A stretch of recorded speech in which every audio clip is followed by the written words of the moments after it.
नमस्कार नागपूरकर, राम राम. हा म्हणजे तर्री पोहे आहेत याची तुम्हाला खात्री झालेली आहे. जो आवाज झालेला आहे तसं आपण तर्री पोहे नेहमीच खात असतो. आपल्याला काही नवीन नाही आहे तर्री पोहे खाणं, पण आजचे आपले तर्री पोहे जरा विशेष आहेत, कारण आज आपल्या पंक्तीला साक्षात देवाभाऊ आहेत आणि त्यांच्याबरोबर आपण तर्री पोह्याचा आनंद या ठिकाणी घेणार आहे. काही छोटे मोठे प्रश्न आहेत. सर हे प्रश्न मी लिहून आणले, मुद्दाहून लिहून आणले, वेळेसाठीच आणले की अनेक लोकांचे अनेक प्रश्न आहेत म्हणून हे लिहून आणलेले आहेत. आणि आज आमच्यासोबत जोशी मॅडम आहेत आणि मी यांना जोशी मॅडम म्हणतो सर, कारण यांचं नाव स्पृहा आहे, तर ते मला घ्यायला खूप कठीण जाते, म्हणून मी म्हटलं डायरेक्ट जोशी मॅडम ह्या आहेत. तर स्पृहा जोशी ताईंसाठी एकदा जोरदार टाळ्या वाजवा, कारण आपल्या नागपुरात त्या आलेल्या आहेत. नागपूरकरांतर्फे स्पृहाताई तुमचं मनापासून स्वागत करतो. आणि आता आपण जास्त वेळ न घेता डायरेक्ट आपल्या ज्या काही प्रश्न उत्तर आहेत त्याला सुरुवात करूया. सर तर रेडीच आहेत, सज्जत आहेत, त्यांना फार कुठल्याच प्रश्नाचा फार फरक पडत नाहीये, पण एक आमच्या समाधानासाठी आम्ही विचारतो, बाकी काही नाही. सर, भारतदादा म्हणाला तसं वेगवेगळ्या विषयावरचे प्रश्न आज तुम्हाला विचारायची इच्छा आहे आणि खास करून नागपूर शहरात आपण बसलेलो आहोत, जे तुमच्याही मनाच्या फार जवळचं शहर आहे, त्यामुळे जास्तीत जास्त या शहरातल्या लोकांच्या मनाच्या जवळचे प्रश्न विचारण्याचा आमचा प्रयत्न आहे.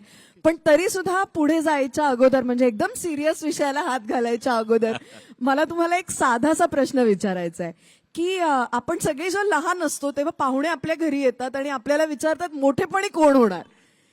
तर तुम्हाला असा लहानपणी कोणी प्रश्न विचारला होता तर तेव्हा सुद्धा मोठेपणी महाराष्ट्र राज्याचे मुख्यमंत्री व्हायचे असं तुम्ही उत्तर दिलं होतं का?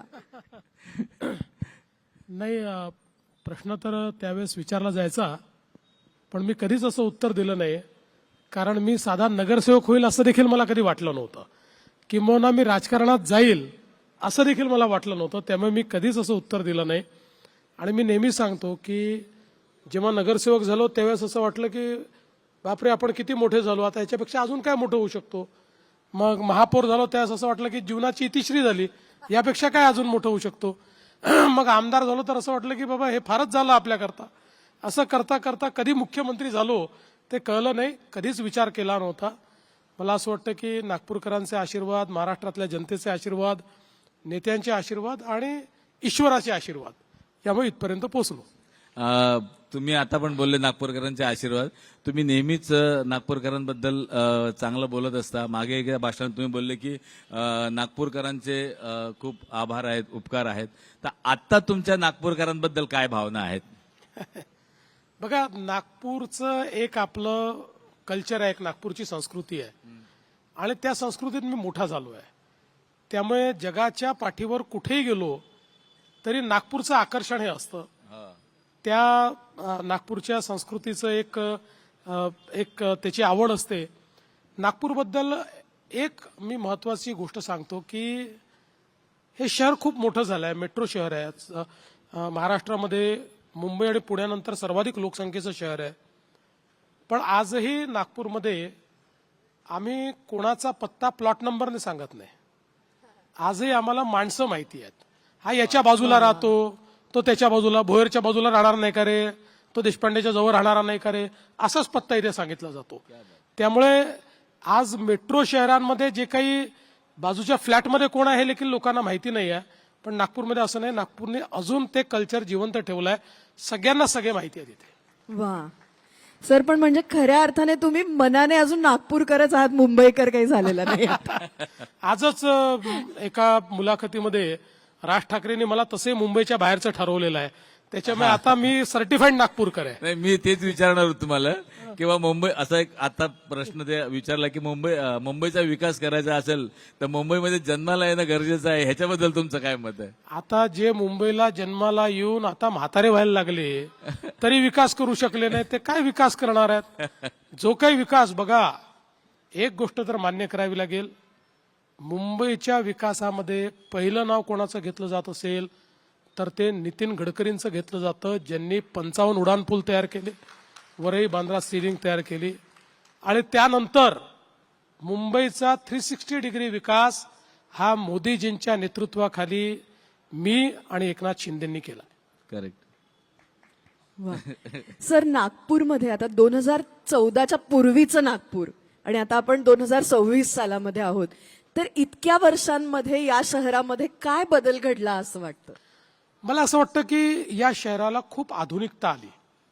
विशेषतः आपण बघा की काही मॉडेल्स नागपूरने तयार केले. विशेषतः आपण जर बघितलं तर नागपूरमध्ये जे काही सांडपाण्यावर जी प्रक्रिया होते, तर नागपूर हे पहिलं शहर असं ठरलं की ज्या शहराने आपल्या सांडपाण्यावर प्रक्रिया करून ते पाणी वीज निर्मितीकरता विकलं आणि त्यातनं पैसा कमावला. हे पहिलं शहर झालं, पहिलं मॉडेल तयार केलं. दुसरं आपण जर बघितलं तर 24/7 पाणी पुरवठ्याच्या योजनेचं एक मॉडेल हे देखील नागपूरने तयार केलं. आज नागपूर एक असं शहर आहे की आता अजून आमचं योजनेचं काम पूर्ण व्हायचं आहे, काही भाग बाकी आहेत, पण सगळा झाल्यानंतर आज नागपूर शहरामध्ये उन्हाळ्यातही कुठलेही पाण्याकरता मोर्चे येत नाहीत. ही परिस्थिती नसते. पाणी या ठिकाणी आहे. नागपूरमध्ये रस्त्यांची जी कामं आहेत, आज कोणीही नागपूरला आल्यानंतर इथलं इन्फ्रास्ट्रक्चर पाहून तो आश्चर्यचकित होतो. इथे आम्ही कॉन्क्रीटचे रोड केलेले आहेत, खड्ड्यांचा विषय नाही आहे. इथे फ्लायओव्हरचं जाळं तयार केलेलं आहे आणि विशेषतः नितीनजींच्या नेतृत्वामध्ये आम्ही या ठिकाणी एक पहिल्यांदा एक मॉडेल तयार केलं डबल डेकर पुराचं, की ज्याच्यामध्ये खाली रस्ता आहे, त्याच्यावर फ्लायओव्हर आहे आणि त्याच्यावरून मेट्रो जाते आणि एकाच पिलरवर हे सगळं उभं केलं. आता ते मॉडेल संपूर्ण देशाने घेतलेलं आहे. त्याच्यामुळे अशा अनेक गोष्टी आहेत की ज्या नागपूरमध्ये पहिल्यांदा झाल्या आणि आता त्या देशामध्ये चालल्यात. आता नागपूरमध्ये आम्ही एक कचऱ्याचा जो काही प्रक्रियेचा प्रकल्प तयार केला आहे, ज्यातनं आम्ही बायोगॅस CNG वगैरे तयार करतो आहोत. तेही त्याचं लवकरच एक 2-3 महिन्यात आम्ही लोकार्पण करू. तोही देशातला असा प्रकल्प आहे की बिना कुठल्या टिपिंग फीचं त्या ठिकाणी 100% कचऱ्यावर आम्ही प्रोसेसिंग करतोय आणि त्यातनं आम्ही गॅस तयार करतोय. पुढच्या काळामध्ये त्या गॅसवरच नागपूरच्या आमच्या बसेस चालणार आहेत. त्यामुळे असं एक मॉडेल नागपूरने तयार केलं आहे. आणि म्हणून आपण जर बघितलं तर आधुनिकतेच्या ज्या गोष्टी आहेत, या सगळ्या गोष्टी या नागपूरने तयार केल्या. उत्तम उद्यानं आम्ही तयार केली, खेळाची मैदानं आम्ही तयार केली. नागपूर शहरामध्ये ज्याला सस्टेनेबिलिटी म्हणतो अशा पद्धतीची सर्क्युलर इकॉनॉमी तयार करण्याचा आम्ही प्रयत्न केला. ग्रीन नागपूर, हिरवं नागपूर आम्ही केलं. मला असं वाटतं की यामुळेच महाराष्ट्रातल्या शहरांमध्ये उठून दिसणारा शहर म्हणून आज नागपूरकडे पाहिलं जातं. म्हणजे आता मला स्वतःला माय विनोद बदलावे लागतील, कारण की माय अख्खी कारकीर्द 5-6 वर्ष जे काही फू केलं ते माझ्या सगळ्या याच्यावर होतं की आमच्या विदर्भात पाण्याची टंचाई आहे, आमच्या विदर्भात अन्याय होते, पण आता काही अन्याय आणि पाण्याची टंचाई दिसून नाही राहिलेली आहे. ती टंचाई दूर केली. त्याबद्दल आता दुसरे काहीतरी विनोद निर्माण करावे लागतील. पण साहेब, आम्ही असं ऐकलं की तुम्ही एक नवीन नागपूर वसवत आहात. म्हणजे मुंबईत राहून काय MMR रिजन इकडे सुरू करणार का काय? नाही, ऍक्च्युली मी मागच्या काळात जेव्हा महाराष्ट्राचा मुख्यमंत्री झालो त्यावेळी मी हा निर्णय केला की जी महानगराची क्षेत्र आहेत, काय होतं की शहराची हद्द संपल्यानंतर अर्बनायझेशन रॅपिड होत असतं, पण त्याला कंट्रोल करणारी, त्याला नियमित करणारं, त्याचं प्लॅनिंग करणारं असं काहीच नसतं. MMRDA त्याकरताच तयार झालं. आणि म्हणून मी मुख्यमंत्री असताना नागपूरकरता NMRDA, पुण्याकरता PMRDA, Nashik metropolitan development authority आणि संभाजीनगर करता एक अशा डेव्हलपमेंट अथॉरिटी तयार केल्या. आज नागपूरची जी डेव्हलपमेंट अथॉरिटी आपण तयार केली आहे त्याच्या माध्यमातून नागपूर महानगरपालिकेच्या क्षेत्राबाहेर अनेक कामं चालली आहेत. जवळपास 1700 कोटी रुपयाची पिण्याच्या पाण्याची आणि सिवेजची कामं आम्ही करतो. पण हे सगळं करत असताना एक गोष्ट लक्षात आली की आपल्याला जर आता नवीन टेक्नॉलॉजीज अट्रॅक्ट करायच्या असतील, नवीन बिझनेसेस अट्रॅक्ट करायचे असतील, तर एक ग्रीनफील्ड अशा प्रकारची सिटी तयार करावी लागते. कारण त्याचं एक वेगळी डिमांड असते. आणि आता तर आपण जर विचार केला तर GCCचं कल्चर आलेलं आहे, ग्लोबल कॅपेबिलिटी सेंटर्स, आणि जगाचं लक्ष GCC करता भारतात. आणि भारतामध्येही आज जवळपास आलेले GCC मध्ये 50% जवळपास GCC हे महाराष्ट्रात येत आहेत. त्यामुळे GCCचं सेंटर हे होतं आणि एक GCC हा रोजगार निर्माण करतो, व्हॅल्यू तयार करतो. आता ITच्या पलीकडे आपण गेलो आहोत. आणि म्हणून हे ग्लोबल कॅपेबिलिटी सेंटरचं जे काही पुढची वेव येणार आहे ही वेव्ह जर कॅप्चर करायची असेल तर तुम्हाला न्यू बिझनेस डिस्ट्रिक्ट तयार केला पाहिजे. आणि म्हणून मग आम्ही हा निर्णय केला की नागपूरमध्येच म्हणजे नागपूरच्या जवळच त्या ठिकाणी समृद्धी महामार्गाच्या जवळ जवळपास 700 हेक्टर जमिनीवर आम्ही एक नवीन बिझनेस डिस्ट्रिक्ट तयार करतोय, ज्या ठिकाणी अतिशय आयकॉनिक अशा प्रकारचे इन्फ्रास्ट्रक्चर असेल, ज्या ठिकाणी मिक्स यूज असेल, वॉक टू वर्क असेल, सस्टेनेबिलिटी असेल. आणि आमचा अंदाज असा आहे की ज्यावेळी हे न्यू नागपूर आम्ही तयार करू आणि या न्यू नागपूरमध्ये ज्यावेळी आमच्या अपेक्षेप्रमाणे त्याला रिस्पॉन्स मिळेल तो मिळतोय, कारण आतापासून लोकांनी इन्क्वायरी करणं चालू केलंय. काही देशातले मोठे डेव्हलपर्स हे आमच्याशी संपर्क करतायत. तर आमचा अंदाज असा आहे की या न्यू नागपूरमध्ये 5 लाख लोकांकरता रोजगार आम्ही तयार करू शकू. त्यामुळे एक प्रकारे नागपूरचं नवं रोजगाराचं मॅग्नेट हे न्यू नागपूर असेल. आणि याच्यासोबत आम्ही एक अजून नागपूरला आउटर रिंग रोड तयार करतोय की ज्यातनं एक प्रकारे हा नवीन नागपूर आणि ओव्हरऑल सगळी कनेक्टिव्हिटी अशा पद्धतीनं नागपूरचा विकास म्हणजे आता जो एक रिंग रोड आम्ही तयार केलाय, त्यानंतर एक आउटर रिंग रोड तयार केलाय, त्या आउटर रिंग रोडच्या पलीकडचाही भाग जो आहे हा नियमित राहायला पाहिजे. त्याचं योग्य प्रकारे त्या ठिकाणी आपल्याला प्लॅनिंग करता आलं पाहिजे. म्हणून नवीन नागपूर आणि हा रिंग रोड जवळपास याकरता 11,000 कोटी रुपये आम्ही खर्च करतो. वा. सर, एक प्रश्न असा आहे की एकेकाळी नागपूर आणि विदर्भासाठी लढणारा नेता ते आज हट्टाने नागपुरात सगळं काही आलं पाहिजे असा एक नेता, ह्यातली कुठली भूमिका तुम्हाला खरी मनापासून आवडते, भावते? आणि हे सगळं करताना तुम्ही आता इतक्या पॅशनेटली इथे येणारे उद्योग संस्था उभे राहणारे सगळा जी काही इकोसिस्टम आहे त्याबद्दल सांगता आहात, तर हे सगळं इथेच आलं पाहिजे अशी तुमच्यावरती टीका सुद्धा केली जाते का? तेव्हा काय वाटतं, मुळात अशी टीका योग्य आहे का? म्हणजे लोक विचारतात गावचा विचार आधी करते बा हा माणूस.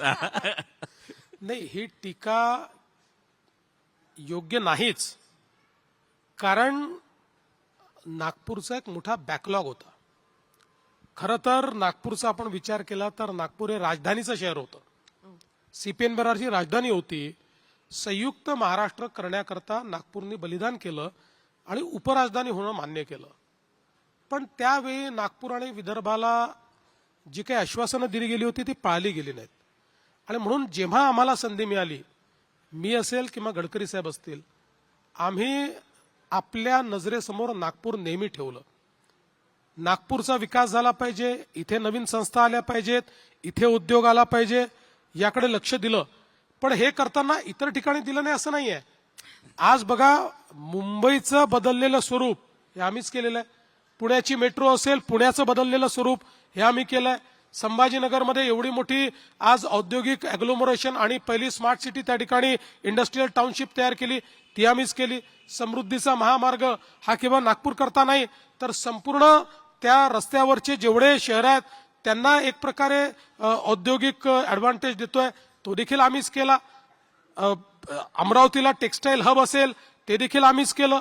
त्यामुळे असं काही एका शहराकरता आम्ही बसलो नाही, तर या महाराष्ट्रामध्ये अगदी धुळ्यापासनं तर गडचिरोलीपर्यंत प्रत्येक शहराचा विचार हा त्या ठिकाणी केला, प्रत्येक जिल्ह्याचा विचार केला, तिथे उद्योग आले पाहिजे असा विचार केला. आणि आज मी हे सांगू शकतो की महाराष्ट्रातला असा कुठलाही जिल्हा नाही की ज्या जिल्ह्यामध्ये आमचा इम्पॅक्ट तुम्हाला दिसणार नाही. ऍक्च्युली नागपूरला आपण जसं वैचारिक अधिष्ठानाचं स्थान म्हणतो, म्हणजे एक रेशीमबाग आहे, इकडे दीक्षाभूमी आहे, रेशीमबागचे संस्कार आहेत आपल्यावर. पण दीक्षाभूमीच्या पुढाकारासाठी काय नवीन आपल्या? बघा, असं आहे की निश्चितपणे नागपूर ही आमची प्रेरणास्थळी आहे. याचं कारण ज्या विचारात आम्ही मोठे झालो त्या राष्ट्रीय स्वयंसेवक संघाची सुरुवात नागपूरमध्ये झाली. आणि त्याचवेळी नागपूर हे दीक्षाभूमीचं शहर देखील आहे, कारण भारतरत्न डॉक्टर बाबासाहेब आंबेडकरांनी धम्मचक्र प्रवर्तनाकरता नागपूरची निवड केली. आणि दीक्षाभूमीवर धम्मचक्र प्रवर्तनाचा पहिला कार्यक्रम झाला. आपल्या सगळ्या अनुयायांना बौद्ध धम्माची दीक्षा या ठिकाणी दिली. आणि म्हणून हे स्थान पवित्र स्थान आहे, ऐतिहासिक स्थान आहे. आणि म्हणूनच दीक्षाभूमीच्या विकासाकरता गेले अनेक वर्ष आम्ही प्रयत्न केले. अगदी सुरुवातीला दीक्षाभूमीला बऱ्याच गोष्टी नव्हत्या. मी ज्यावेळेस महापौर होतो आणि गडकरी साहेब ज्यावेळी आमचे पालकमंत्री होते त्या काळामध्येही 97 साली आम्ही दीक्षाभूमीची भिंत असेल, तिथले रेलिंग्स असतील, तिथली पाण्याची व्यवस्था असेल, या सगळ्या गोष्टी केल्या. त्यानंतर मुख्यमंत्री झाल्यानंतर पुन्हा तिथल्या सगळ्या विकासाचं काम केलं आणि आताही जवळजवळ 200 कोटी रुपये हे दीक्षाभूमीला एक अत्यंत आंतरराष्ट्रीय स्तराचं तिथलं सगळं काम झालं पाहिजे या दृष्टीने आपण दिले. त्याचं काम चाललेलं आहे. कारण आमचं असं मत आहे की केवळ भारतात नाही तर देशभरातनं येणारे जे जगभरातनं येणारे जे बौद्ध अनुयायी आहेत, जपानमधनं येणारे, चीनमधनं येणारे, दक्षिण पूर्व एशियातनं येणारे, अशा सगळ्या लोकांकरता ही दीक्षाभूमी एक आंतरराष्ट्रीय स्थळ असलं पाहिजे. त्या दृष्टीने आमचा प्रयत्न चाललाय. एकीकडे दीक्षाभूमी आणि दुसरीकडे ड्रॅगन पॅलेस टेम्पल, या 2 अशा मॉन्युमेंट्स आहेत की ज्यांना आंतरराष्ट्रीय दर्जाचं बनवण्याचा आमचा प्रयत्न आहे. सर, तुम्ही एक अतिशय संवेदनशील राजकारणी आहात. म्हणजे आता काही दिवसांपूर्वीच आपला जो निर्णय होता, अनाथांना आरक्षण मिळालं पाहिजे आपल्या सिस्टीममध्ये, पण ही संवेदनशीलता काही आजची नाहीये. म्हणजे अगदी विधानसभेत असताना सुद्धा झोपडपट्टीधारकांना मालकी हक्काचे पट्टे मिळावेत यासाठी तुम्ही खूप संघर्ष केला होता. तर तिथपासून आतापर्यंतचा हा जो सगळा संघर्षाचा प्रवास आहे तो आम्हाला थोडक्यात जाणून घ्यायला आवडेल. नाही, हे खरंच आहे की खूप वर्ष, म्हणजे जेव्हापासून राजकारणात आम्ही आलो तेव्हापासून आम्ही ऐकायचो की झोपडपट्टीवासियांना मालकी हक्काचे पट्टे द्यायचे आहेत. पण दुर्दैवाने ते काही होत नव्हतं. आणि साधारणपणे मी पहिल्यांदा जेव्हा आमदार झालो तर आमच्याच मतदारसंघातल्या 2 झोपडपट्ट्या होत्या की ज्या ठिकाणी कोर्टाच्या आदेशामुळे त्या इल्लीगल ठरल्या आणि त्या तोडण्याचा त्या ठिकाणी कामगार कॉलनी, तुकडोजीनगर वगैरे आणि नागपुरातल्या इतर काही झोपडपट्ट्या या तोडण्याचा प्रयत्न झाला. त्या संदर्भात खूप मोठं आंदोलनही झालं. आणि त्यावेळी माझ्या मनात आलं की आपण संसदीय आयुधाचा उपयोग करून आता या ठिकाणी हे पट्टे मिळवून दिले पाहिजेत. आणि त्यावेळी मी एक नवीन संसदीय आयुध शोधून काढलं. त्या आयुधाच्या माध्यमातून कमिटी पुढे गेलो. त्या अख्ख्या कमिटीला मी नागपूरला घेऊन आलो. त्यांना इथली परिस्थिती दाखवली. अगदी त्यावेळेस युद्ध सदृश अशी परिस्थिती झाली होती. आणि अल्टिमेटली कमिटीला कन्व्हिन्स करून पहिल्यांदा त्या कमिटीने एक निर्णय दिला आणि तो विधानसभेच्या पटलावर ठेवला. आणि त्यातनं पहिल्यांदा तुकडोजीनगर आणि कामगार कॉलनी या 2 भागांमध्ये पट्टे वाटप झालं. त्यानंतर पट्टे वाटप आम्ही करत होतो पण त्याला कुठलाही वेग नव्हता, त्याचे कुठले निर्णय नव्हते. दरम्यान 2014ला ज्यावेळेस 15 मध्ये मी मुख्यमंत्री म्हणून त्या ठिकाणी 14च्या शेवटी मुख्यमंत्री झालो आणि पदभार स्वीकारला, त्यानंतर पुन्हा नागपूर शहरामध्ये झोपडपट्टीला पट्टे वाटपाचं काम हातामध्ये घेतलं. एकेका झोपडपट्टीमध्ये त्या ठिकाणी त्याची मोजणी करायची, त्याचा लेआउट प्लॅन तयार करायचा, प्लेन टेबल सर्व्हे करायचा, मिनिमम लेआउट प्लॅनिंग करायचं, त्याला मान्यता द्यायची आणि मग त्यांना त्याची मालकी ही द्यायची, याची सुरुवात केली. काही प्रमाणात आम्ही ते करू शकलो पण खूप अडचणी यायला लागल्या. म्हणजे त्याच्यामध्ये काही नजूलच्या जमिनी असायच्या, काही जमिनी वेगवेगळ्या विभागांच्या असायच्या, काही फॉरेस्टच्या जमिनी होत्या, काही प्रायव्हेट लोकांच्या जमिनी होत्या.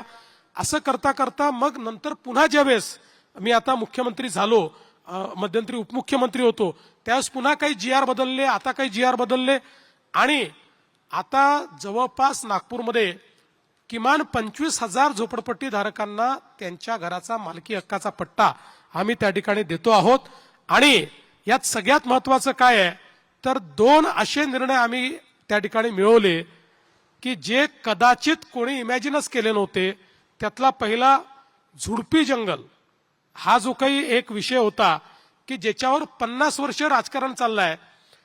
अनेक पंतप्रधानांपर्यंत आम्ही गेलो पण त्याचा काही कुठला हे निघाला नव्हता. पण आता माननीय मोदीजींना भेटलो, आम्ही सुप्रीम कोर्टात गेलो. सुप्रीम कोर्टामध्ये मी स्वतः 8 वर्ष भांडलो आणि केंद्र सरकारने मदत केली. आणि 8 वर्ष भांडल्यानंतर सुप्रीम कोर्टाने निर्णय देऊन आमचा झुडपी जंगलाचा प्रश्न सोडवला.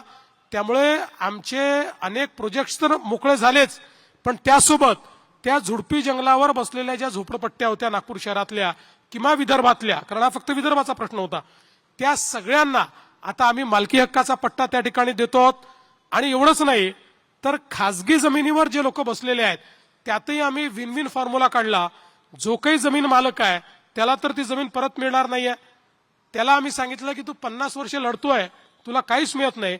त्याऐवजी आम्ही TDR तुला देतो, जमीन आमच्या मालकीची कर सरकारच्या, आणि मग तशी आम्ही मालकीची आपली जमीन केली आणि त्या जमिनीचे मालकी हक्काचे पट्टे झोपडपट्टी धारकांना दिले. त्यामुळे सगळ्या प्रकारचे प्रश्न आम्ही सोडवले आणि आता नागपूर पॅटर्न हे संपूर्ण महाराष्ट्रामध्ये आम्ही लागू केलं. सगळीकडे झोपडपट्टीमध्ये राहणाऱ्या लोकांना त्यांच्या जागेची मालकी आम्ही देतो आहोत आणि मोदीजींच्या प्रधानमंत्री आवास योजनेतनं ज्याचं कच्चं घर आहे त्याला पक्कं घर बांधायला पैसे देखील देतो. वा, क्या बात आहे. आता कसं आहे की आपली एक सवय राहते किंवा सगळ्या सुखसुविधा पाहिजे असते, पण किलच्या पाडणं म्हणतात ना, आपले किलच्या लय पाडते लोक. मग बरेच लोक किलच्या पाडते सर का बा मेट्रोची खरंच काही गरज होती काय, आणि केलं तर मग इतक्या अर्जंट करायची काही गरज होती काय. तर तुम्हाला काय वाटतं याच्याबद्दल? आणि जे काही मेट्रो आता झालेली आहे त्याच्यामुळे खूपच सुखसुविधा झालेल्या आहे, तर आणखीन या मेट्रोचा विस्तार जो आहे समजा बुटीबोरीपर्यंतचा वगैरे वगैरे तो कधी होईल?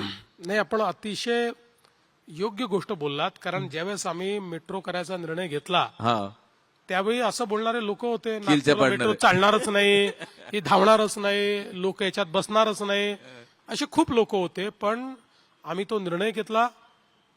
माननीय गडकरी साहेब असतील, मी असेल, आम्ही अतिशय वेगानं हे मेट्रोचं काम झालं पाहिजे हा प्रयत्न केला.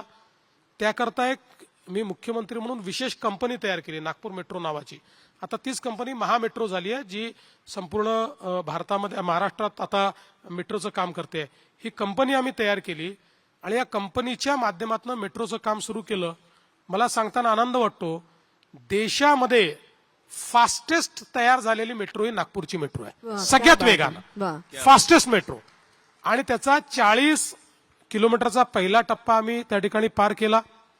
आज 1 लाखपेक्षा जास्त लोक नागपूरमध्ये मेट्रो वापरतायत आणि आता आमचा दुसरा टप्पा झाल्यानंतर 2.5 लाखापर्यंत लोक जातील. दुसऱ्या टप्प्याच्या वेळी लोक म्हणाले ठीक आहे, पहिला टप्पा आता यालाच रायडरशिप मिळणार नाही, दुसरा कशाला करता? लोकच नाही तर आमच्याकडे फायनान्स डिपार्टमेंटनेही त्याच्यावर एक नोट लिहिली की पहिल्या टप्प्याची फिजिबिलिटी आहे की नाही हे 3-4 वर्ष ॲसर्टन करू आणि मग त्याच्यानंतर दुसरा टप्पा. मी म्हटलं हा मूर्खपणा, मी त्याला ओव्हर रूल केलं आणि मी सांगितलं मेट्रोची कनेक्टिव्हिटी जशी वाढत जाते तसं त्याची रायडरशिप वाढते.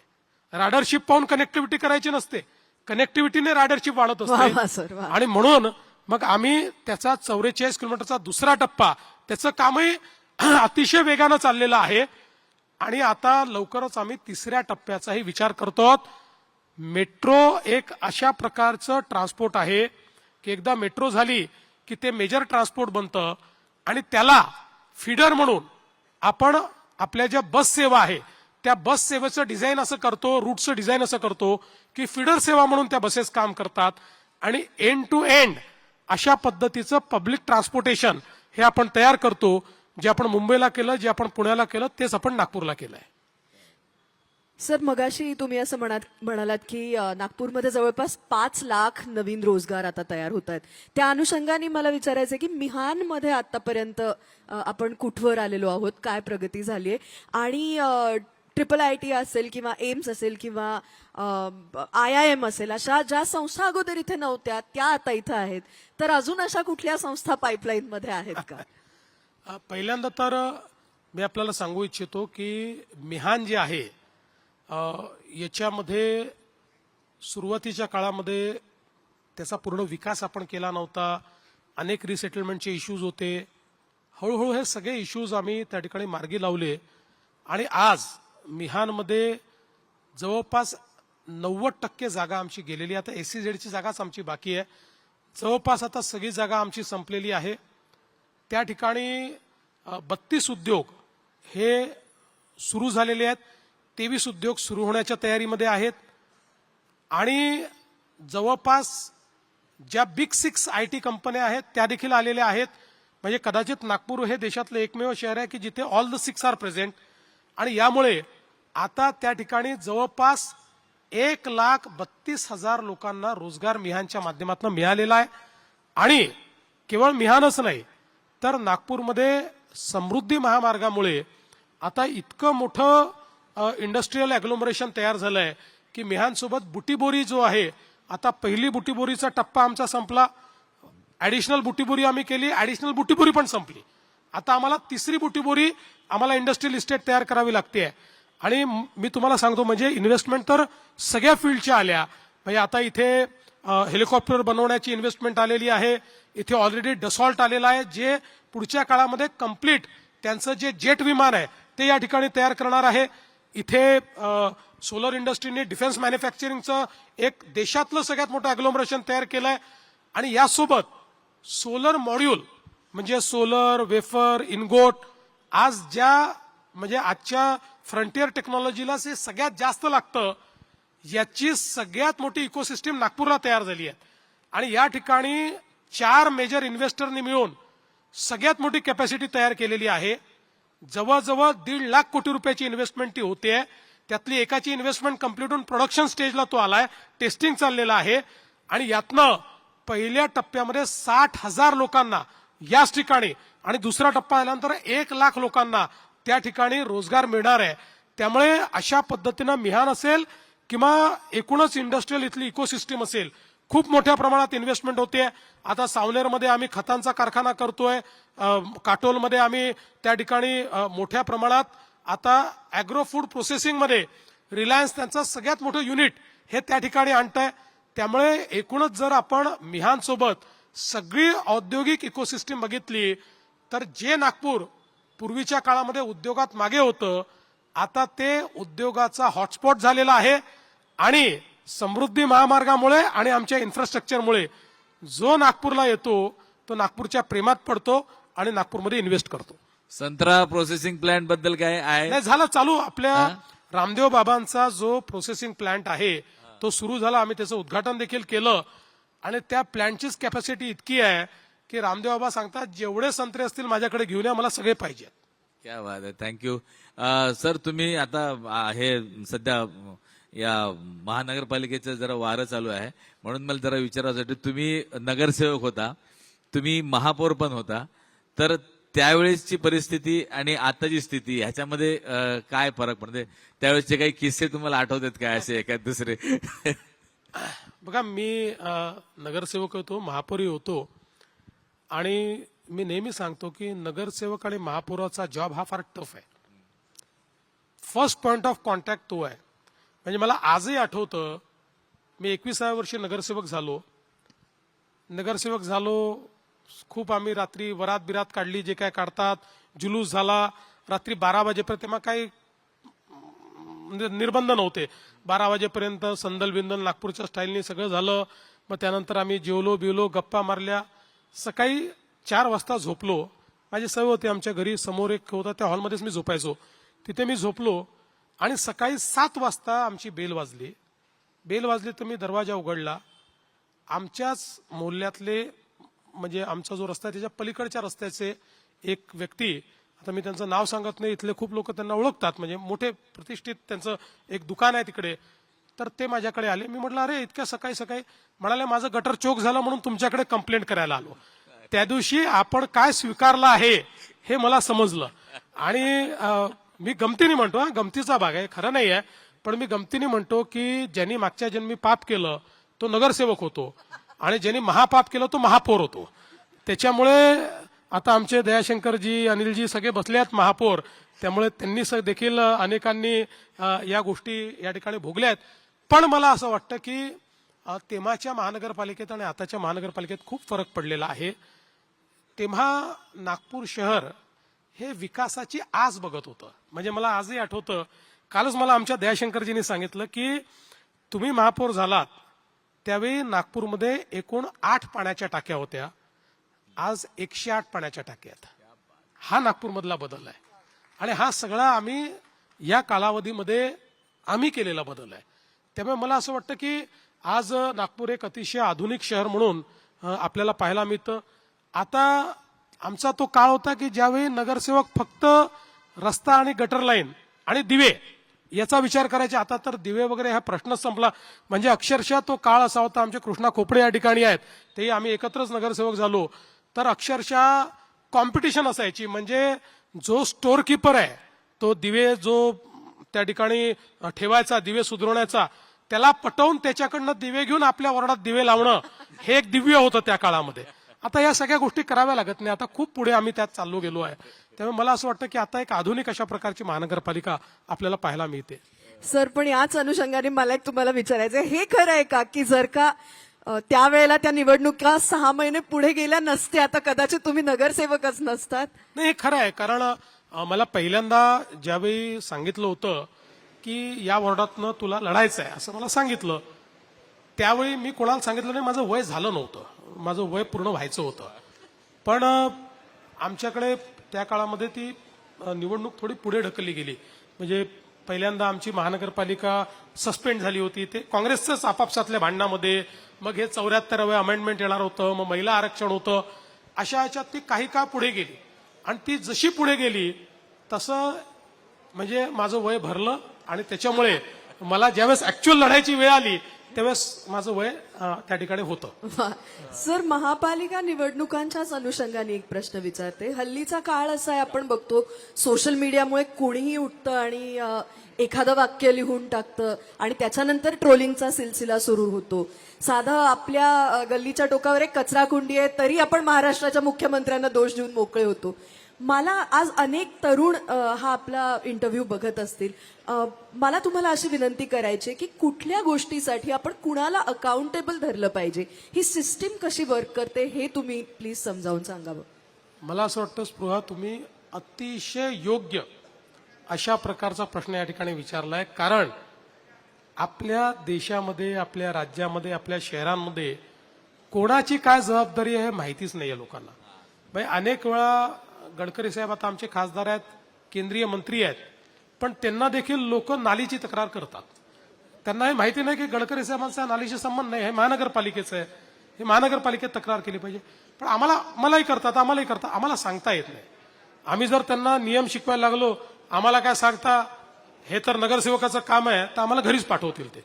त्यामुळे आम्ही देखील ती तक्रार नोंदवतो, कॉर्पोरेशनला सांगतो, त्या तक्रारी ज्या काय आहेत त्या आम्ही त्या ठिकाणी करतो. पण मला असं वाटतं की हे शिकण्याची गरज आहे, हे शिकवण्याची गरज आहे.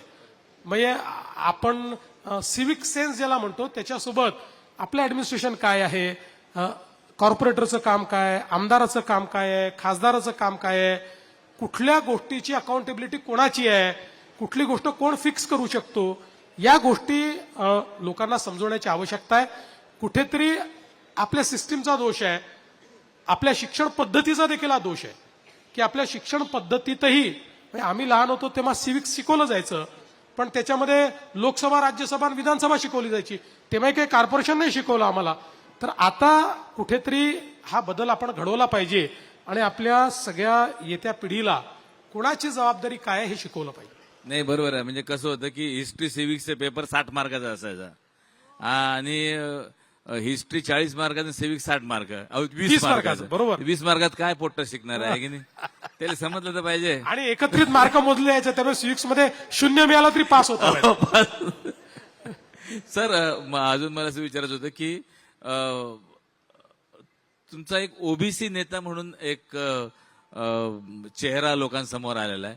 म्हणजे तुम्ही ओबीसी नसताना सुद्धा ओबीसी लोकांसाठी आंदोलन केलंय, तर हा चेहरा तुम्हाला कसं काय भेटला किंवा तुम्हाला काय प्रेरणा झाली किंवा आपण यांच्यासाठी काम केलं पाहिजे? आणि मुळामध्ये जेव्हा ओबीसी समाजाच्या अनेक समस्याचा अभ्यास मी करू लागलो आणि विशेषतः हा जो पूर्व विदर्भाचा भाग आहे, या पूर्व विदर्भामध्ये बहुसंख्य हा ओबीसी समाज आहे, अनेक वेगवेगळ्या जाती आहेत आणि एक प्रकारे विकासाची एक मोठी त्या ठिकाणी आवड आहे, शिक्षणाची एक आवड आहे.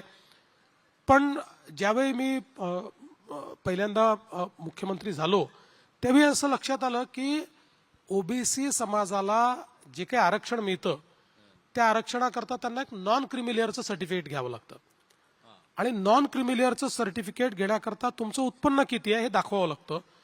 तर ती उत्पन्नाची लिमिट 1 लाख होती आणि ती 93-94 साली ठरलेली होती. तेव्हापासनं ती लिमिट काही चेंज झालेली नव्हती आणि म्हणून खूप मोठ्या प्रमाणात ओबीसी समाज हा आरक्षणापासून वंचित असायचा आणि म्हणून मग त्याबद्दलचा एक लढा मी चालू केला आणि जवळपास वेगवेगळी आयुधं त्या ठिकाणी वापरून आणि विशेषतः जे काही विनंती अर्ज समिती आहे त्या समितीत मी मेंबर होतो, त्याचा उपयोग करून मग त्या ठिकाणी आमचे जे उपाध्यक्ष आहेत त्यांना साक्षी पुरावे करून वेगवेगळ्या राज्यांनी काय केलं आहे, त्याच्यामध्ये सुप्रीम कोर्टाचे निर्णय काय आहेत, अशा सगळ्या गोष्टी करून शेवटी त्या कमिटीचा एक अहवाल मी तयार करून घेतला. मी स्वतः अहवाल लिहिला तो कमिटीचा, आणि तो अहवाल कमिटीने मंजूर करून तो विधानसभेच्या पटलावर ठेवून पहिल्यांदा 1 लाखावरनं ओबीसीचं नॉन क्रिमी लेअरचं उत्पन्न मर्यादा ही 2.5 लाखावर गेली. आणि त्यामुळे जे ओबीसी समाजाचे लोक आरक्षणातून बाहेर गेले होते ते पुन्हा आरक्षणात आले. त्यानंतर मग तीच मी 4 लाख केली, मीच नंतर 8 लाख केली मुख्यमंत्री झाल्यानंतर. पण तेव्हापासनं सातत्याने ओबीसी समाजाचे प्रश्न मी मांडत होतो. मग ओबीसीच्या फीचा प्रश्न निर्माण झाला, फी प्रतिपूर्तीची योजना होती, फीस प्रतिपूर्ती व्हायची नाही. मग त्याचं एक मोठं आंदोलन आम्ही त्या ठिकाणी उभं केलं. आपल्या कलेक्टर ऑफिस समोर एक उपोषण मी केलं. आम्ही सगळे उपोषणाला बसलो, रात्रभर त्या ठिकाणी होतो. मग दुसऱ्या दिवशी आम्हाला मंत्र्यांनी फोन करून सांगितलं की नाही राहिलेलं आहे, आम्ही हे सगळे पैसे देऊ. कारण विद्यार्थ्यांची अवस्था अशी होती की शाळेमध्ये त्यांना शिक्षक म्हणायचे, अरे तुझी फी नाही आली, तू कशाला कॉलेजमध्ये येतो, तुझी फी नाही आली, असं त्यांना हिणवलं जायचं. ते सगळे फी प्रतिपूर्तीचे पैसे आम्ही मिळवले. त्यामुळे एक प्रकारे या ओबीसीच्या आंदोलनाशी मी तेव्हापासून जोडला गेलो. आणि दुसरं कारण काय होतं की जसं गडकरी साहेब आमच्या म्हणजे एक प्रकारे आमच्या सगळ्यांचे नेते गडकरी साहेब आहेत आणि त्यांच्यासोबत आम्ही मोठे झालो, त्यांच्यासोबत आम्ही राजकारणातल्या अनेक गोष्टी शिकलो. तसंच मुंडे साहेबांशी माझा खूप जवळचा संबंध आला. मुंडे साहेब आमचे विधानसभेत नेते होते आणि मी त्यावेळेस ज्यावेळेस मी आमदार झालो त्यावेळेस मी सगळ्यात लहान आमदार होतो, म्हणजे माझ्यापेक्षा लहान त्यावेळेस कोणी नव्हतं आमच्या पक्षामध्ये. ते सहज मुंडे साहेब सगळी कामं मला सांगायची, हे कर ते कर. त्यांच्याशी खूप संबंध आला. आणि एक ओबीसी जे महाराष्ट्रातलं राजकारण आहे, ओबीसी समाजाला एकत्रित करून एक राजकीय फोर्स जर कोणी बनवला असेल तर तो मुंडे साहेबांनी बनवला. त्यामुळे मला जो काही ओबीसी समाजाचे प्रश्न जे विदर्भापुरतं नागपूरपुरतं माहिती होते ते संपूर्ण महाराष्ट्रातले प्रश्न हे मला मुंडे साहेबांमुळे कळले. आणि त्याच्यानंतर मग मी विधानसभेतही सातत्याने ओबीसी समाजाचे प्रश्न मांडत राहिलो. आणि मला असं वाटतं की मुख्यमंत्री झाल्यानंतर जशी संधी मिळाली तसं महाराष्ट्रामध्ये पहिलं ओबीसी मंत्रालय हे मी तयार केलं. आज महाराष्ट्रामध्ये वेगळं ओबीसी मंत्रालय आहे. ओबीसी समाजाकरता 52 हॉस्टेल आपण तयार केले. ओबीसी समाजाकरता शिष्यवृत्तीची योजना आपण तयार केली. ओबीसी समाजाकरता त्या ठिकाणी वेगवेगळ्या शिष्यवृत्ती आपण तयार केल्या. परदेशी शिक्षणाची व्यवस्था आपण त्या ठिकाणी तयार केली. महाज्योती सारखी संस्था ओबीसी समाजाकरता तयार केली. त्यामुळे हा जो एक मोठा समाज आहे, या समाजातल्या आपल्या तरुण तरुणींना त्यांच्या जीवनाला दिशा देता आली पाहिजे, याकरता जेव्हा विरोधी पक्षात होतो तेव्हा संघर्ष केला आणि संधी मिळाली त्यावेळेस करून दाखवलं. सर, एक थोडासा प्रश्न असा विचारणार आहे की राजकारण काही सोपं नाही. आम्ही सुद्धा सगळेजण बातम्यांमधनच ते बघत असतो, ते आमच्यापर्यंत पोहोचत असतं. पक्षात काही गोष्टी मनासारख्या घडतात, काही मनाविरुद्ध घडतात, काही जण ते बोलून दाखवतात, काही जण ते लपवून ठेवतात. पण या सगळ्यामध्ये वावरताना तुमच्यामधला बंडखोर कधी जागा झाला का? झाला तर त्याला कसं सामोरं गेलात, आणि नाही झाला तर तो का नाही जागा झाला? मी तुम्हाला एक सांगतो की मी फार कमी वयामध्ये एक गोष्ट शिकलो की राजकारणामध्ये पेशन्स इज अ व्हर्च्यू. राजकारणामध्ये पेशन्स असणं हे फार गरजेचं आहे. आणि मी याचा तुम्हाला किस्सा सांगतो की हे माझ्यात तसंही पेशन्स होता, पण मला आजही आठवतं की अरुणभाई गुजराती नावाचे नंतर ते अध्यक्ष झाले, त्यावेळी एक नगरविकास राज्यमंत्री होते आणि आमचे मित्र आहेत रमेश चोपडे, त्यांच्या एक जमिनीचा एक ULCचा विषय होता. त्याकरता आम्हाला त्यांच्याकडे जायचं होतं. आणि शोभाताई त्यावेळेस आमदार होत्या, आम्ही नगरसेवक होतो. आणि शोभाताईंना आम्ही म्हटलं की आम्हाला त्यांच्याकडे घेऊन जा तुम्ही, अरुणभाई गुजरातींकडे. आम्ही गेलो, खूप गर्दी होती अरुणभाईंकडे. ते म्हणाले शोभाताई तुम्हाला घाई नसेल तर बसा, मी यांचं सगळ्यांचं निपटवून घेतो. आणि आम्ही बसलो. आणि तेव्हा काय आम्हाला मंत्री म्हणजे असं वाटायचं की हा परग्रहावरून आलेला प्राणी आहे, इतका मोठा तो आम्हाला वाटायचा, कारण आम्हाला काही मंत्री वगैरे फार माहिती नव्हते. आम्ही बघितलं लोक अरुणभाईंना काही बोलून राहिले, त्यांच्या अंगावर जाऊन राहिले, आत्ताच करा, असं कसं करत नाही. मला फार आश्चर्य वाटलं. मी म्हटलं अरे आपल्याला तर मंत्री म्हणजे परग्रहाचा प्राणी वाटायचा, हे तर बिलकुल असं कसं चाललंय. सगळे लोक त्यांनी निपटवले. मग आमच्याशी बोलायला ते त्या ठिकाणी आले. तर मी त्यांना प्रश्न विचारला. म्हटलं अरुणभाई मला एक सांगा की म्हटलं मी पाहतोय लोक असं काही बोलून राहिले, तुम्ही तर मंत्री आहे पण तुम्ही चिडला नाहीत कोणावर, तुम्ही कोणावरही रागवला नाहीत. मला ते असं म्हणाले की बघा मी फार म्हणजे माझे वडील गांधीवादी होते आणि मी त्या एका अशा विचारातनं बाहेर आलेलो आहे की ज्यामध्ये राजकारणामध्ये आपल्याला लोकांचं ऐकून घ्यायचं आहे, अशा पद्धतीच्या मानसिकतेतून मी तयार झालोय. आणि बघा म्हणाले, यातले काही लोक जे होते ना, त्यांना काम नाही झालं तरी चालतं, त्यांना हे समाधान पाहिजे की कसं मंत्र्याला सुनावलं, एवढंच समाधान घेऊन तो जातो. आता त्यांनी आपल्याला सुनावलं तर आपलं काय वाया जात आहे, त्याला समाधान मिळतंय ना. अशा पद्धतीने त्यांनी बऱ्याच गोष्टी त्यांनी सांगितल्या. मला असं वाटतं की ते माझ्या मनात घर करून बसलं आणि माझ्या लक्षात आलं की पेशन्स हा बाळगावा लागेल. आणि म्हणून मी नेहमी सांगतो की राजकारणामध्ये यशस्वी व्हायचं असेल तर शिव्या खायची क्षमता निर्माण करा. शिव्या खायची क्षमता निर्माण केली, पेशन्स जर निर्माण केला तर राजकारणामध्ये तुम्ही नेहमीच यशस्वी होता. आणि म्हणून माझ्यातला बंडखोर हा आतल्यात दाबून टाकायची क्षमता माझ्यामध्ये आहे. मी नेहमी असं म्हणतो की विष पिण्याची क्षमता माझ्यामुळे आहे. आणि म्हणूनच इतक्या वेगवेगळ्या प्रसंगातनं गेल्यानंतर देखील माझा पेशन्सही संपला नाही, माझा उत्साहही कमी झाला नाही, माझा संघर्षही मी कधी सोडला नाही. आणि मला असं वाटतं की ही पेशन्सचीच देणगी आहे. मला एक प्रश्न विचारायचा होता की आता हे निवडणुका आहेत, आता नवीन नगरसेवक येतील, एक तर त्यांना काय सल्ला असेल आणि साधारण पुढच्या 20 वर्षाच्या नागपूरचं काय चित्र तुमच्या डोक्यात आहे? माझा नगरसेवकांना एकच सल्ला असेल, आणि हा सल्ला केवळ नगरसेवकांना नाही, मी साधारणपणे जे लोकप्रतिनिधी आहेत त्यांना म्हणजे हा सल्ला देऊ इच्छितो, किंवा मला असं वाटतं माझी द्यायची इच्छा आहे, म्हणजे मानावं की नाही त्यांचं आहे. पण अलीकडच्या काळामध्ये लोकप्रतिनिधींची भावना ही आपल्या एरियाची आपण मालक आहोत अशी होऊन जाते. म्हणजे आम्हाला विचारल्याशिवाय सुई देखील हलवू नका, अशा पद्धतीचे काही लोकप्रतिनिधी वागायला लागतात. हे अतिशय चुकीचं आहे. तुम्हाला जे काम आहे ते काम तुम्ही केलं पाहिजे, त्या कामामध्ये तुम्ही अधिक चांगलं काम कसं करता येईल बघितलं पाहिजे. पण जणू काही आमच्या एरियाचे आम्ही राजे आहोत, आम्हाला विचारल्याशिवाय बिल्डिंगही बनणार नाही, आम्हाला विचारल्याशिवाय गल्ली साफ होणार नाही, अशी जी भावना आहे ही भावना कुठेतरी कमी झाली पाहिजे, ती संपली पाहिजे आणि सेवेचा भाव वाढला पाहिजे असं माझं मत आहे. वा सर, फार लोकांना माहितीये की नाही मला कल्पना नाही, पण आम्हाला अशी बातमी मिळालेली आहे की तुम्ही उत्तम कवी आहात. आणि इतकंच नाही, तुमचं आवडतं गाणं वर्षभरापूर्वी हे पुष्पा सिनेमातलं श्रीवल्ली होतं आणि त्या श्रीवल्लीच्या चालीवरती तुम्ही स्वतःचं एक नवीन गाणं लिहिलं होतं, तेही आमच्यापर्यंत आलेलं आहे. पण एखादी म्हणजे कविता, 4 ओळी आम्हाला ऐकायला फार आवडतील तुमच्या. मी नेहमी सांगतो की मी कवी वगैरे नाही, मी काही थोडं बहुत लिहित असतो. आणि मी नेहमी असं सांगतो की जर मी कवी असेल तर मी रामदास आठवले घराण्याचा कवी आहे. म्हणजे आठवले साहेब जशी तुकबंदी करतात तशीच तुकबंदी मी करत असतो. पण ती तुकबंदी सगळ्यांच्या समोर टीव्हीवर या ठिकाणी करण्यापेक्षा तुम्ही मला कधीतरी भेटा, मी तुम्हाला एवढं चॅलेंजवर सांगतो की तुम्ही 1 तास म्हणाल तर मी 1 तास तुकबंदी करून दाखव. विनय कवी एक गोष्ट आठवली म्हणून एक विचारायचं होतं. मग अशी स्फुराताईने विचारलं की पाहुणे आले की प्रश्न विचारतात मोठेपणे काय व्हायचं. आपल्याला शाळेत लहानपणी साधारण एक निबंध होता की मी मुख्यमंत्री झालो तर, असा एक निबंध होता.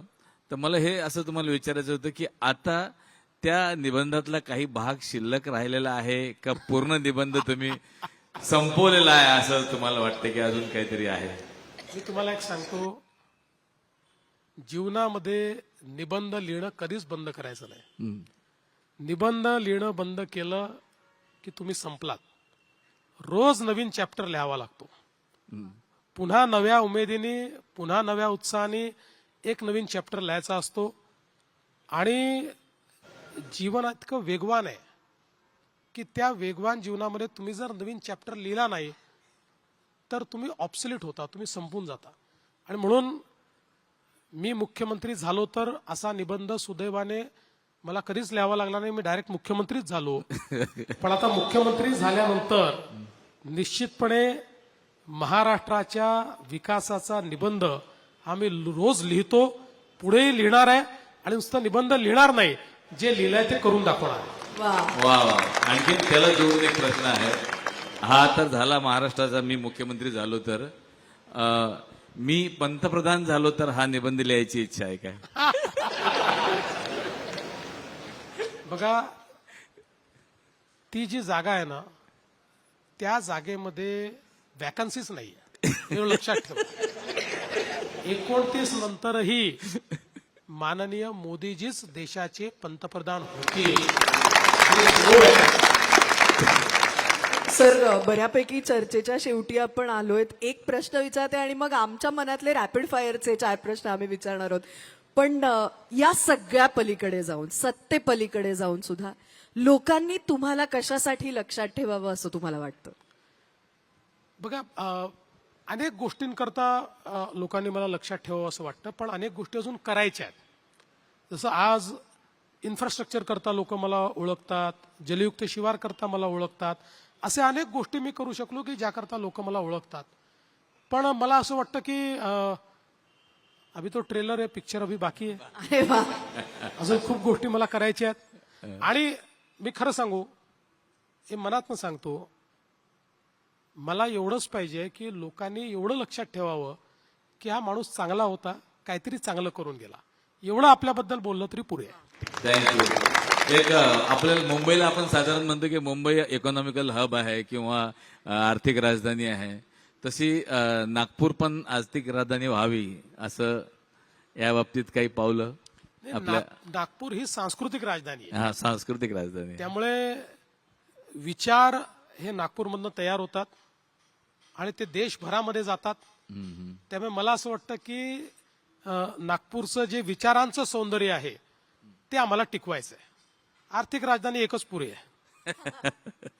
सर, इतक्या मोठ्या महत्वाच्या पदावरती असताना, इतक्या कोटी लोकांचं उत्तरदायित्व घेऊन रात्री झोपत असताना कधीतरी असा क्षण येत असणार आहे जिथे असहाय्य वाटत असेल, ताण वाटत असेल, पण तरी आम्ही कधीच तुमच्या चेहऱ्यावरचं हसू लोपलेलं पाहिलेलं नाहीये.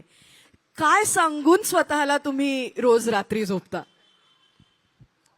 असं म्हटलंय ना की दर्द का हद से गुजर जाना ही दवा आहे. तसं सुरुवातीच्या काळात ताण फार यायचा, हळूहळू ताणाची सवय झाली. आता येत नाही असं नाही आहे, येतो ताण, पण पूर्वी जेवढा याचा तेवढा येत नाही. छोट्या मोठ्या गोष्टींनी ताण येत नाही. फार काही मोठं असेल तर त्याचा ताण येतो, तात्पुरता. तो कधी कधी चेहऱ्यावरही दिसत असेल, तो दिसतो.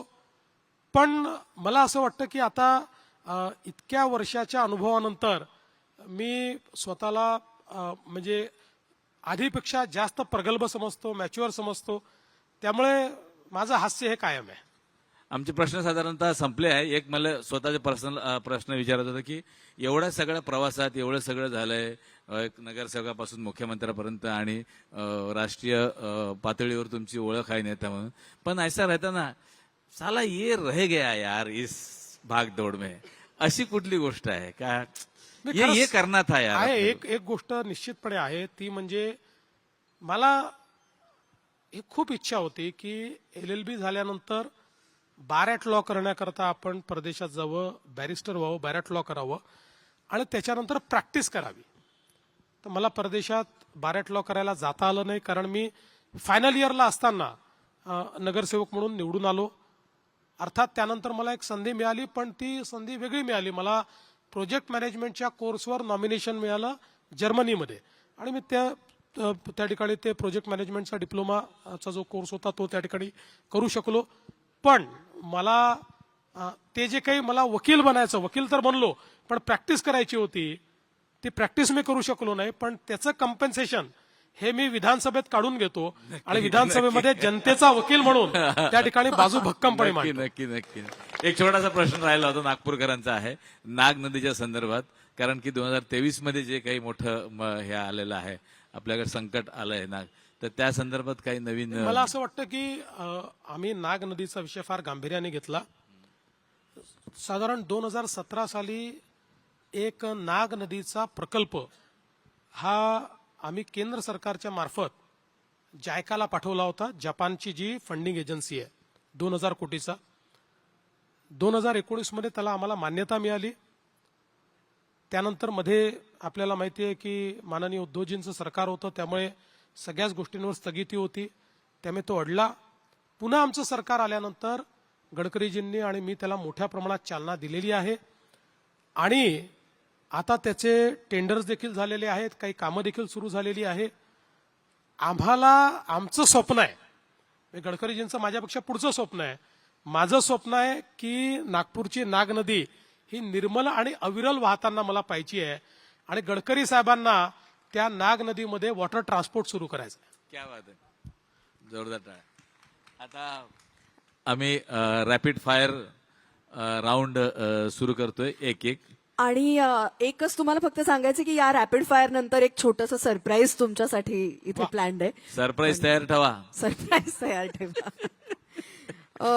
पहिला प्रश्न सर अर्थातच सावजी रस्सा का तर्री पोहे? अरे बापरे, फारच तुम्ही म्हणजे कठीण प्रश्न विचारला. आज तर्री पोहे. क्या बात है. गडकरींचा कच्चा चिवडा की जोशींचा ताक समोसा? नाही, जोशीचा ताक समोसा. शाबास. पुला पलीकडचं नागपूर का पुला अलीकडचं नागपूर? दोन्ही नागपूर. मी जन्मलो आणि वाढलो पुला अलीकडे, हा. कारण नवीन जो हा सगळा भाग आहे या भागामध्ये जन्मही माझा इकडे झाला, मी वाढलो इकडे. पण खरं सांस्कृतिक नागपूर हे पुलाच्या पलीकडे आहे. आजही नागपूरची जे काही सांस्कृतिक सौंदर्य आहे, कारण शेवटी हे जे नागपूर आहे भक्त बुलंदशहांनी हे बसवलेलं, गोंडराजांनी बसवलेलं नागपूर आहे आणि आमच्या नागपूरकर भोसले राजांनी या नागपूरला एक ओळख दिलेली आहे. आणि त्यामुळे नागपूरचे सण, नागपूरची संस्कृती, आता तुम्हाला मी सांगतो की अख्ख्या जगात नसेल असा एक मारबत नावाचा प्रकार आमच्याकडे आहे. मारबत. हा.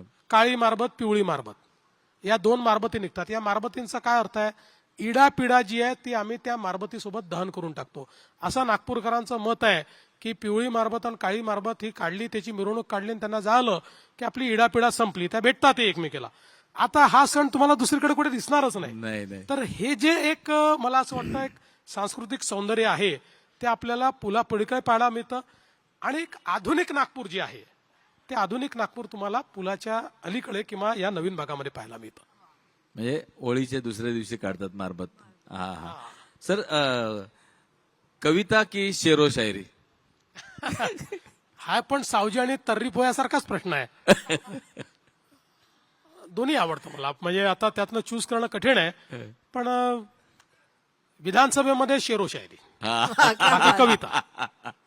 आणि जेन झी सर तुमची खूप फॅन आहे बाय द वे, कारण त्यांना असं वाटतं की त्यांच्या सगळ्या डिलुलू वरती तुमच्याकडे सोलुलू आहे. तर त्या जेन झीला समजा पर्यायी शब्द द्यायचा असेल तर काय सांगा? नागपूरचा शब्द पक्का आहे, आजकालचे पोट्टे. बस, जेनजी म्हणजे आजकालचे पोट्टे, हा नागपूरचा शब्द आहे. क्या बात आहे. Thank you. Thank you so much sir.